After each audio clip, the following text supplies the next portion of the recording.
lah, ya. Ya pangkat kita, jabatan kita kecil gitu. Kalau kita mau ngerong-ngerong ke atas ya kita tahu sendiri kayak gimana ya. Misal kayak gitu.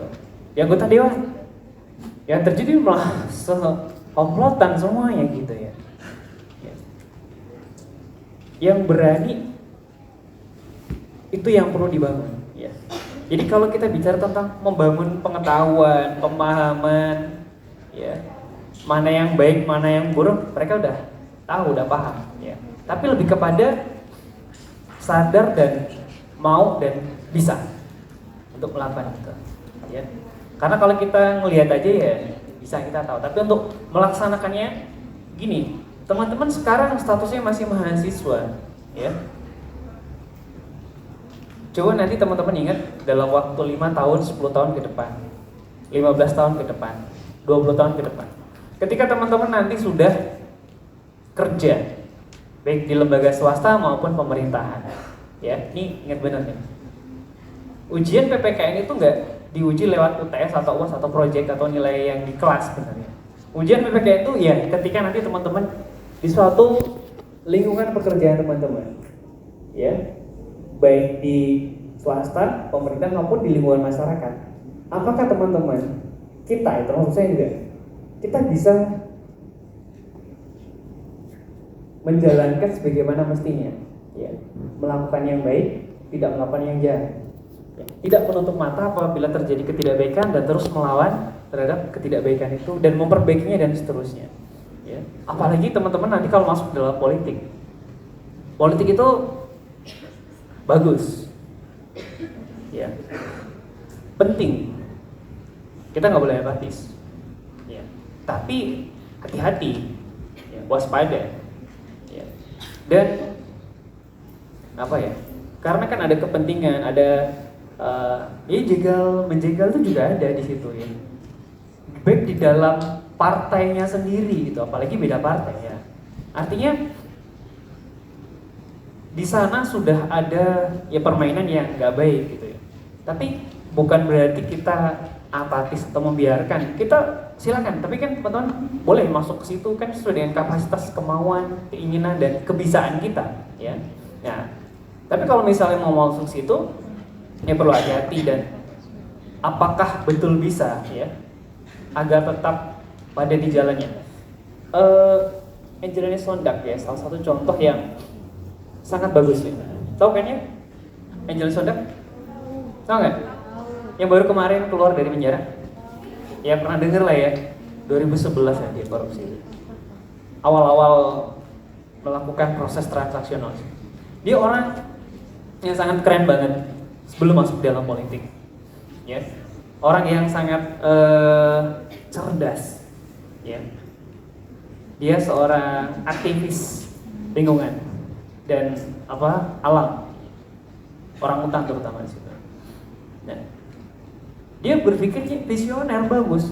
Saya kalau hanya sekedar aktivis atau gini aja saya nggak bisa. Saya harus ada di atas sebagai pengambil kebijakan. Ya keren kan? Agar kebijakan itu lurus, bagus dan saya bisa mengatur, mengolah menjadi baik, lebih baik dan seterusnya. Itu keren banget pemikirannya. Ya kan namanya kan juga dulu misalnya masuk Miss Indonesia, orang pintar cerdas. Nah, yang di situ ketika masuk dalam politik ya udah jadinya enak gak enak ya, mau nggak mau ya, susah untuk terlepas apalagi dia masuk di Banggar ya, badan anggaran. Oh sensitif banget ya. Jadi ada proses transaksional yang entah itu sadar gak sadar dan kebanyakan mereka sebenarnya tahu gitu, tapi susah untuk terlepas dari itu ya. Awalnya mencoba melawan tapi kok menjadi susah, menjadi menikmati dan seterusnya. Itu yang itu gak ada ya. Nanti teman-teman tidak semata-mata ya ini di dalam politik atau di dalam partai, tapi dalam lingkungan pemerintahan lainnya ya, di dinas-dinas kan banyak, dinas sosial, mungkin di pelayanan kesehatan juga, di puskesmas, ada psikolog di situ, di rumah sakit juga, di swasta banyak. Tuh kita diuji ya, lolos apa tidaknya kita. Nah, Eh, jamnya bener nggak ya? Biar saya bisa atur waktu. 10.54. Azan jam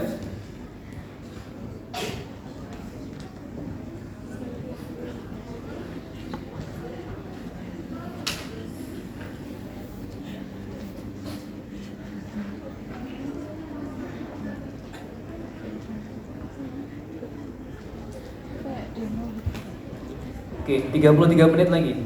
Cepet banget.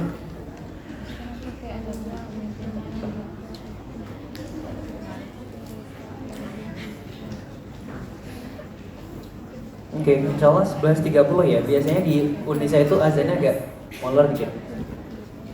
Dan sebelum azan ya kalau bisa udah di masjid dulu. Ya, ini RPS teman-teman. RPS ini teman-teman bisa perhatikan ya. Kadang teman-teman lupa. Jadi saya ingetin. Ya, untuk RPS, bahan ajar, referensi, materi PowerPoint, buku-buku, dan muatan tentang PPKN itu ada di Google Drive. Ya, itu tuh Google Drive, linknya saya taruh di deskripsi grup WhatsApp. Ya, teman-teman bisa mengunduh atau mengambil dari situ. Ya, tugas projectnya teman-teman juga bisa mengambil dari situ. Ya, contohnya kayak gimana? Nanti saya coba jelaskan. Ya, oke, PPKN ini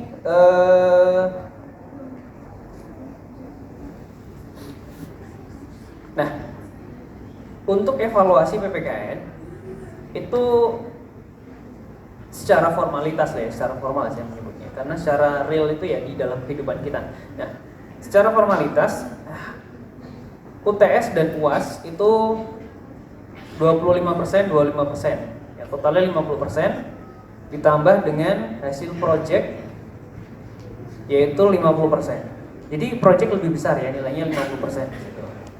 Ya, projectnya seperti apa nanti saya jelaskan terkait dengan pembagian kelompok dan subtemanya.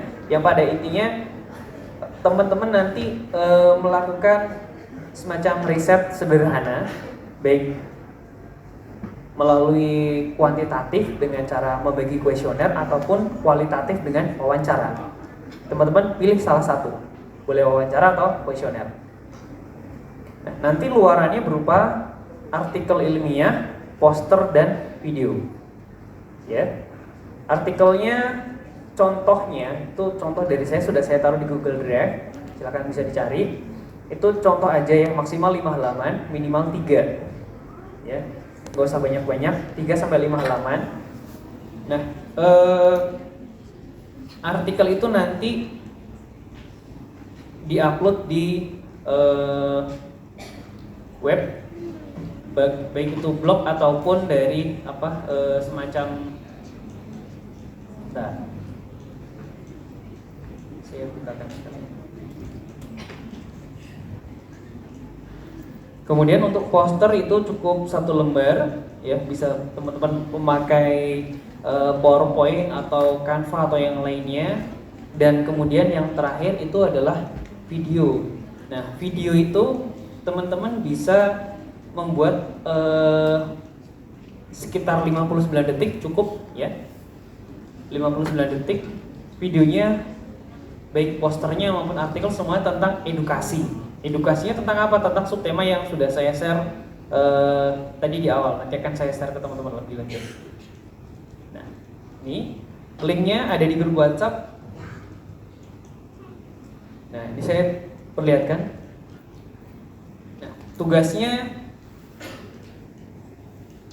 dikumpulkan paling lambat pada minggu UTS. Ya, UTS itu 2 minggu, ambil aja minggu paling terakhir. Itu ngumpulin masih boleh, nggak apa-apa. Jadi teman-teman masih ada punya sekitar 7 minggu, ya, masih cukup lama. 7 minggu teman-teman bisa dioptimalkan. Nah, nanti dari kelompok tadi teman-teman bisa membuat grup, ya baik grup WhatsApp atau mau ketemu langsung. Nanti teman-teman tugas pertama adalah membuat pembagian tugas dalam kelompok dulu, biar enak. Mau dikerjain bareng-bareng semuanya boleh, mau dibagi-bagi boleh, silakan. Itu kreativitas teman-teman. Nanti dibagi tugas kalian musyawarahkan satu perwakilan menjadi ketua di situ. Nanti untuk ketua yang mensubmit di sini ya. Nah, yang pertama link artikel dapat diupload di blog, WordPress atau media sosial lainnya seperti Komparan, Kompasiana, Geotimes. Ya, silakan bisa diupload di situ. Lalu ada backlink Unisa Yogyakarta, backlink Unisa Yogyakarta. Contohnya yang saya tulis di dalam Google Drive. Kemudian poster diupload di Instagram, Facebook, TikTok, silakan pilih salah satu. Ya, akunnya bebas mau menggunakan akunnya ketua atau akunnya anggota, ya, yang followersnya banyak kalau bisa. Kemudian link video sama di Instagram, Facebook, TikTok ya, sekitar 59 detik cukup. Ini semuanya narasi tentang edukasi. Edukasi apa? Edukasi sesuai dengan tema yang udah saya share di situ. Ya.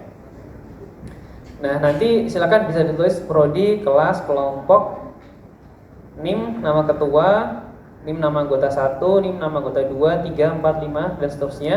Nanti kalau nggak ada tulis 0, 0, 0, 0. Nah, di sini saya fasilitasi data anggota yang tidak aktif.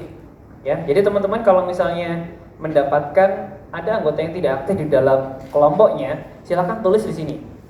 Ya.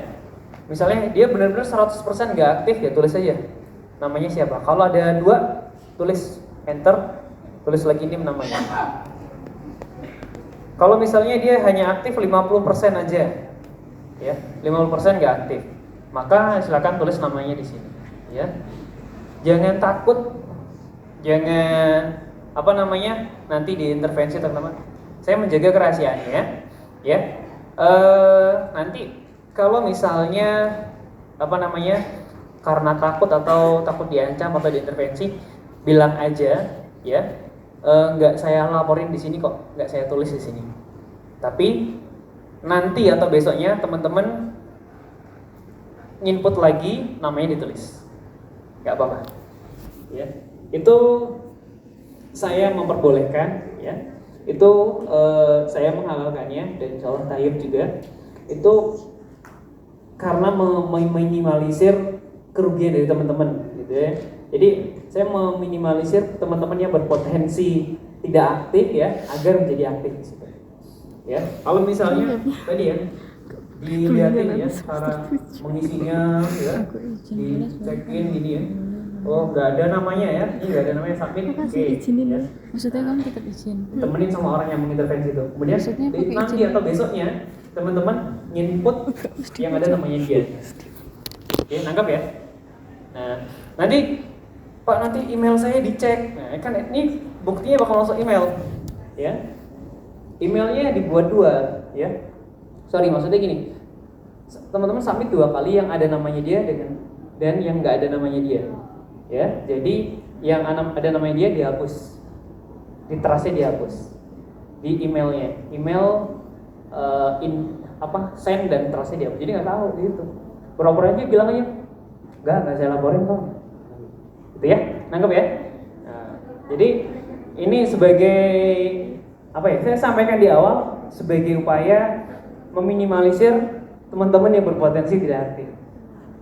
Ya, oke. Sampai di sini mungkin ada yang mau ditanya. Yap.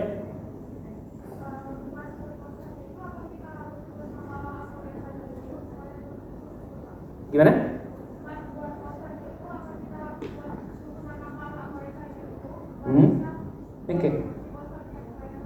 Oke, good. Jadi yang pertama dikerjakan itu adalah artikel dulu, baru nanti poster, yang terakhir baru video.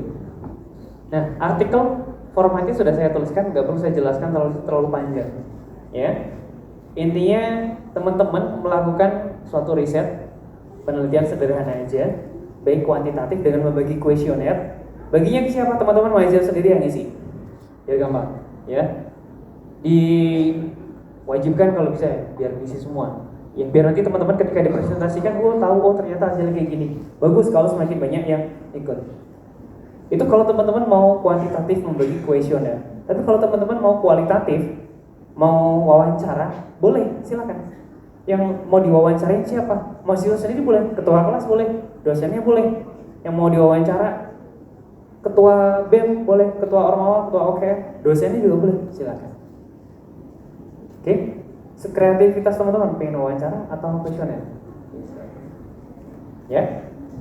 Oke, ada pertanyaan lagi?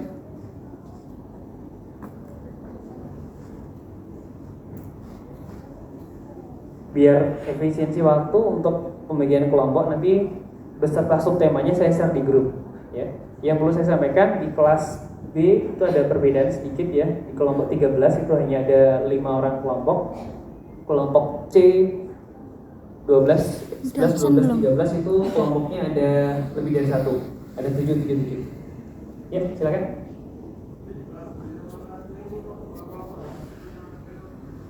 Kenapa soalnya? Double. Oke, nanti saya cek ulang sebelum saya share. Yang kelompok 8. Oke, yang lain?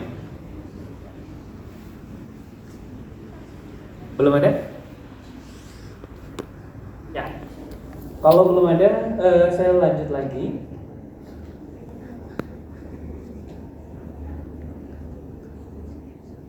Untuk RPS, saya rasa sudah cukup clear. Oh, mungkin ini ya.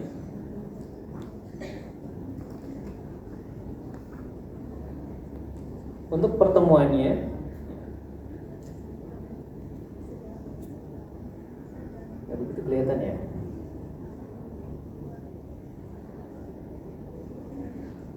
Ya, di pertemuan pertama, oh ya, total ada 14 pertemuan ya.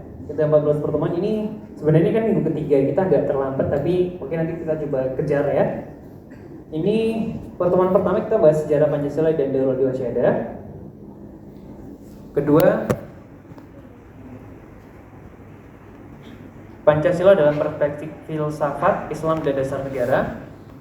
3, etika Pancasila dalam pengembangan iptek, integritas pemberantasan korupsi, keluarga negara dan warga Muhammadiyah, demokrasi hukum dan HAM, kemudian geopolitik dan geostrategi. Ini teori 7 pertemuan. Ya. Lalu minggu TS di sini teman-teman terakhir mengumpulkan di minggu kedua. Ya, hari Minggu terakhir sebelum masuk pertemuan minggu ke-8, teman-teman harus sudah submit di email tadi, di Google Form tadi. Kemudian pertemuan 8 nanti ada FGD. FGD-nya saya coba lihat situasi, kira-kira nanti bakal di dalam kelas atau di luar kelas ya, nanti kita kondisional. Kemudian teman-teman nanti akan presentasi project di depan gitu. Nah, ada dua format penilaian dalam project ya. Yang pertama itu adalah penilaian individu dan penilaian kelompok. Jadi nanti di dalam kelompok project ya, dipastikan teman-teman bisa memahami dan bisa mempresentasikannya setiap individu ya. Jadi kelompok project jumlahnya ada 6 ya, paling tidak ada 6. Ada yang 5 1, ada yang 6, ada yang 7, ada yang 7 itu 3. Nah, di dalam kelompok project itu teman-teman setiap anggotanya harus memahami dan harus bisa mempresentasikannya. Setiap individu akan dinilai. Ya. Jadi nanti akan ada penilaian individu di pertemuan minggu ke-8 dan di pertemuan minggu ke-9 sampai 14 itu penilaiannya kelompok. Ya. Penilaian individunya seperti apa? Ya, nanti akan saya buat entah dihitung agak lama ya. Mungkin saya buat kelompok FGD namanya. Kelompok FGD itu nanti teman-teman akan bertemu dengan kelompok yang berbeda. Ya. Jadi kelompok project 1 2, 3, 4, 5, 6, 7 ya, nanti akan terambil satu orang ya, yang mereka akan masuk di dalam kelompok FGD ya. Tapi belum tentu, nanti akan saya acak. Jadi nanti teman-teman intinya akan ketemu dengan kelompok lain yang berbeda ya. Kelompok FGD namanya. Kelompok FGD terdiri sekitar 7 orang. Ya, nanti satu orang presentasi, yang menilai adalah 6 orang lainnya. Gitu. Selesai, lanjut ke berikutnya. Satu orang presentasi, kemudian 6 orang menilai satu orang presentasi itu. Itu penilaian individu, kayak gitu. Di pertemuan ke-8. Jadi makanya teman-teman harus bisa memahami dan mempresentasikan hasilnya tanpa PowerPoint. Ya, penilaian individu ya, gimana mau pakai PowerPoint, lama banget. Butuh medianya gitu ya. Teman-teman bisa membuat semacam narasi di dalam kertas ya, cara penyampaiannya bagus. Ini ya kayak FGD kecil doang, 7 orang gitu kan. Nah, jadi teman-teman akan enaknya ini, teman-teman akan ketemu dengan kelompok lain yang berbeda-beda. Ya, waktunya 15 menit, 10 menit presentasi, 5 menit tanya jawab, diskusi. Kalau lebih dikit nggak apa-apa, silakan. Itu, ya, nilai objektif yang bagus, yang enggak ya nilai kurang. Gitu. Oke, itu pertemuan di minggu ke-8. Reminder ya. Nah, pertemuan 9 sampai 14 itu presentasinya kelompok. Nah, nanti kita kondisional melihat apakah mungkin di sini atau mungkin di 414 SM ya. Nanti kita kalau misal di sini teman-teman akan presentasi di depan kayak ini. Ya, teman-teman saya bebaskan mau pakai PowerPoint boleh, mau langsung menyampaikannya boleh. Waktunya 20 menit setiap kelompoknya. Sisanya untuk diskusi tanya jawab. 5 menit sampai 10 menit. Masing-masing kelompok. Atau nanti kondisional, kira-kira kalau memang sudah dirasa cukup ya sudah cukup gitu. Kalau masih bagus teruskan silakan. Oke, ada yang mau ditanya? Mungkin lebih enak nanti ketika teman-teman sudah ketemu dengan kelompoknya kemudian membahas. Ya? Sudah cukup pahami? Yang masih agak berat atau bingung gimana?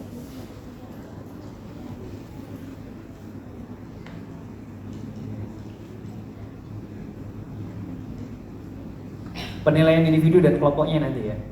Oke, nggak usah dipikirin, kerjain dulu aja. Oke, ini timeline sudah ada di Google Drive juga, bisa dilihat di RPS.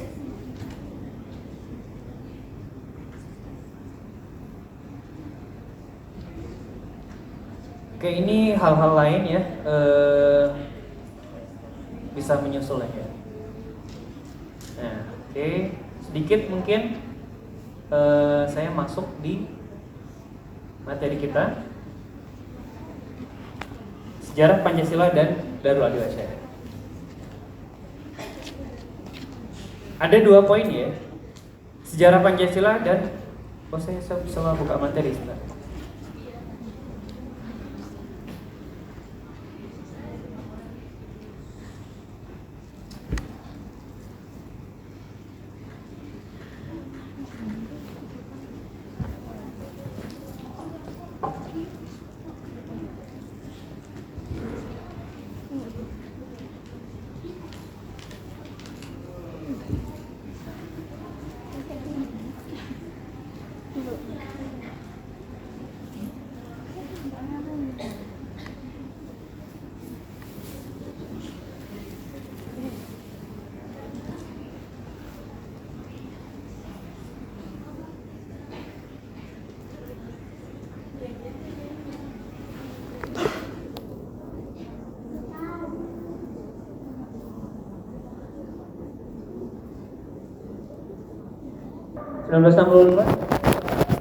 Itu momen-momen sangat krusial banget ternyata,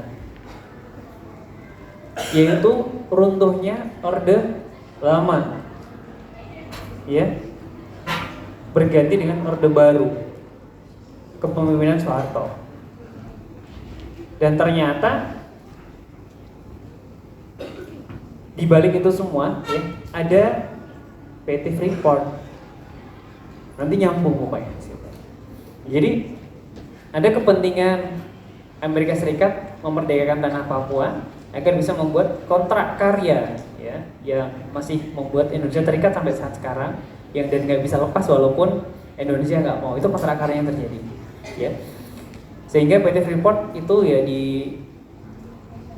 dikuasai oleh PT Freeport Amerika Serikat. Nah, ya kembali. Jadi Papua itu adalah jajahan Belanda sehingga dia miliknya Indonesia. Jadi kalau Papua ingin merdeka, dasarnya apa? Gak bisa. Kecuali atas dasar lain yang mereka sering kali mengakalinya, yaitu pelanggaran HAM. Ya, tapi ya itu nggak terbukti. Ya itu sering kali itu. Ya sering banget digaung-gaungkan gitu ya oleh OPM ya. Ya mereka Merauke, tahu banget ya. Ya gitu ya. Tapi nggak terlalu banyak OPM di Merauke ya. Malah nggak ada. 12 Agustus ya. Oke. Iya. Oh boleh sharing dong mungkin. Sekarang aktivitasnya masih ada ya, masih banyak sih sebenarnya OPM di sana ya. Di mana? Daerah puncak tuh. Daerah Duga yang pusatnya itu. Pegunungan di situ. Nah, saya lanjut ya ke sini. Jadi teman-teman, tanah ini ya, dari Sabang sampai tempatnya Mbak Merauke ini, dari Miangas sampai Rote, 17.500 lebih pulau di sini. Ini adalah fisiknya ya, negaranya. Ya. Tapi teman-teman tahu kan, ke belakang itu wilayah ini bukan Indonesia, yaitu wilayah namanya Hindia Belanda. Pemerintahan Hindia Belanda itu adalah negara yang resmi dan sah pada waktu itu dengan dasar penjajahan. Jadi ideologinya adalah ideologi Chauvinisme, penjajahan di situ. Dari yang dibawa oleh Belanda, ya, disatukan atas dasar pemaksaan. Nah kemudian ketika merdeka, ya, digantikan dengan dasar yang baru, ya, yang dapat menyatukan seluruh elemen yang berbeda itu, ya, yaitu Pancasila. Nah, tapi itu singkatnya gitu. Tapi saya mencoba jalannya. Nah, kalau kita bisa lihat dalam sejarah ya, negara kita tuh bertubi-tubi dijajah, ya, mulai dari Belanda, ya. Kemudian 1811 itu Belanda udah gak jajah Indonesia. Bukannya Indonesia merdeka, malah justru dijajah oleh Inggris. Lanjut 1814, hanya sekilas 5 tahun di situ. Inggris meninggalkan Indonesia, bukannya Indonesia merdeka, malah justru dijajah oleh Belanda lagi, bahkan lebih bengis di situ. Ya, terbentuklah pemerintahan Netherlands Hindi di bawah pemerintahan Van der Kapel di situ. Jadi penjajahan ini sangat masif. Ya, banyak perang-perang di daerah-daerah kerajaan itu bergejolak semua. Ya. Kemudian masuk abad 19. Perang-perang udah mulai nggak ada lagi, ya. Mulailah pergerakan-pergerakan bangsa yang sifatnya lebih kepada kesamaan secara agama terutama. Kemudian secara sosial. Kemudian secara pendidikan, secara ekonomi. Ya. Muncul semua di sini. Nah, kemudian muncullah pergerakan untuk menyatukan seluruh elemen bangsa melalui Sumpah Pemuda. Jadi bangsa kita udah ada duluan, tapi negaranya belum.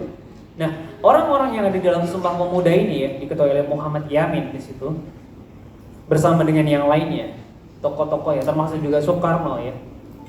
Kemudian tokoh-tokoh itulah yang kemudian muncul pada 1945.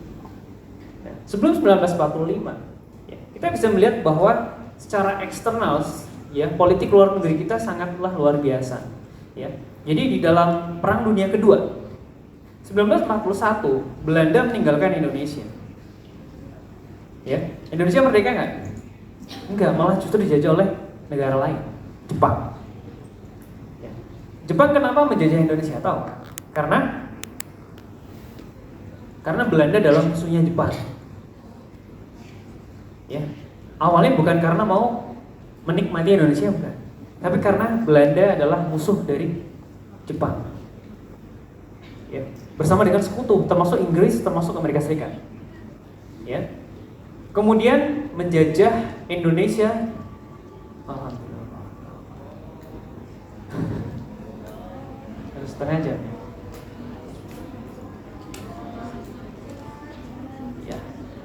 Oke, tenang ya. Di Unisa azannya biasanya 9:12 kurang 40 kurang 15 menit. Jadi nggak perlu buru-buru. Mungkin sedikit untuk closing ya, izin untuk saya lanjutkan. 1941 Jepang menguasai Indonesia dalam rangka selain menjajah menikmati Indonesia ya. Jepang menginginkan juga agar Indonesia itu membantu Jepang dalam perang Pasifik. Ya. Makanya di situ Indonesia jadi tahu cara megang senjata, cara pegang bom, merakit, ya strategi militer dan lain sebagainya. Indonesia baru tahu dari situ. Ya. Ya agar mereka membantu dalam perang dunia kedua. Ya. Jadi Jepang itu temannya ada yang tahu? Jepang tuh nggak sendirian. Temannya Jepang itu adalah yang sama ya, maksudnya yang sama dalam negara fasis yaitu Jerman. Jerman ya, Nazi ya. Nazi itu dia sampai ke mana-mana menjajah. Jerman pada 1940-an itu adalah negara yang sangat adidaya teknologi militernya, perangnya. Jerman menjajah Belanda, Eropa itu dikuasai oleh Jerman. Ya. Bahkan Rusia dihajar habis oleh Jerman. Ya. Jadi Jerman sangat luar biasa, sesama negara fasis sama kayak Jepang. Yang merasa ras yang paling kuat, yang paling berkuasa, ya. Nah, semua musuh dihilangkan. Tapi memasuki 1944, sebelum 1945 Jepang menyerah dengan sekutu. 1944 September, ya. Jepang tahu kalau Jepang itu akan kalah. Jadi udah lama Jepang itu tahu kalau dia akan kalah. Ya, baru menyerah tanpa syarat 14 Agustus. Dari mana Jepang tahu? Dari Jerman yang kalah dalam Perang Dunia Kedua.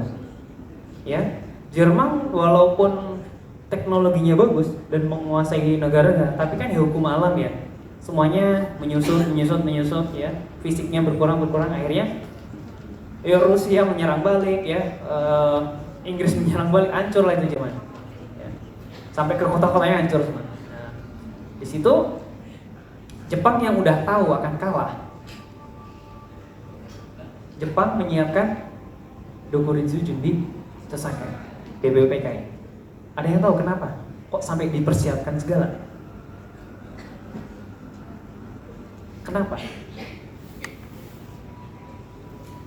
Repot-repot banget sih, pergi-pergi aja ya. Sebenarnya gitu aja ya. Tapi kenapa? Ada yang tahu?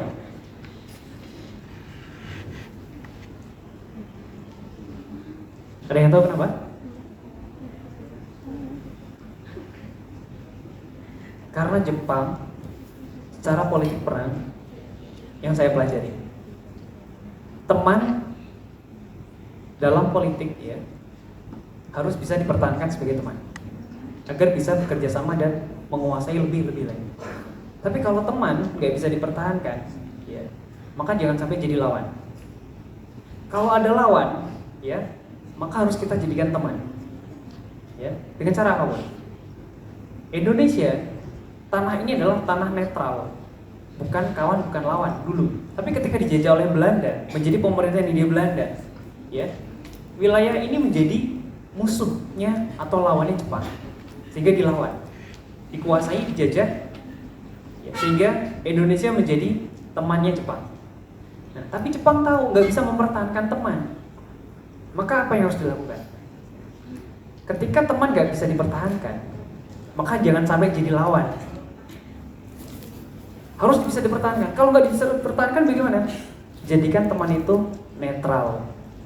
Itu politik. Sama pemilu 2024 juga kayak gitu. Ya. Nah, ini itu yang ingin saya sampaikan. Nah, di sini ketika udah netral ya, Jepang suatu saat bisa kembali lagi untuk menguasai atau minimal Indonesia bisa melawan Belanda lebih kuat, lebih merdeka, lebih bersiap secara pemerintahan dan secara militer.